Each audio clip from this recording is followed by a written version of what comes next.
Every year, June 20 is dedicated to raising awareness of the situation of refugees throughout the world. World Refugee Day was first celebrated in 2001 to commemorate the 50th anniversary of the 1951 Convention relating to the status of refugees that defined who a refugee is and set out the rights of individuals who are granted asylum and the responsibilities of nations that grant asylum.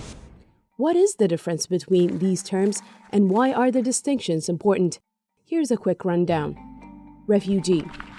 A refugee is someone who is forced to flee their home country due to fear of persecution because of race, religion, nationality, membership in particular social group or political opinion, according to the United Nations 1951 Refugee Convention. UNHCR says 117.2 million people will be forcibly displaced or stateless in 2023. Asylum seeker. Asylum seekers are essentially refugees, but their claim to refugee status hasn't been evaluated and they have not yet received any legal recognition or status. There were around 5.6 million people around the world waiting for a decision on their asylum claims as of June 2023, UNHCR said. Internally displaced people. An internally displaced person or IDP is a person who fled their home but has not crossed an international border to find sanctuary. Even if they fled for reasons similar to those affecting refugees, armed conflict, generalized violence, human rights violations, IDPs legally remain under the protection of their own government, even though that government might be the cause of their flight.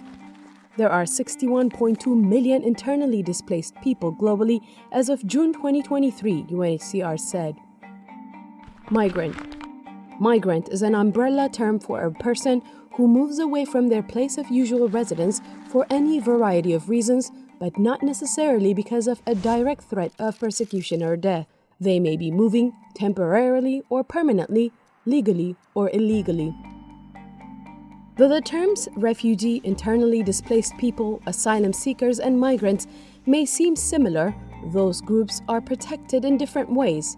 For example, the International Convention in 1951 outlined certain rights for people deemed refugees, whereas migrants have no such rights.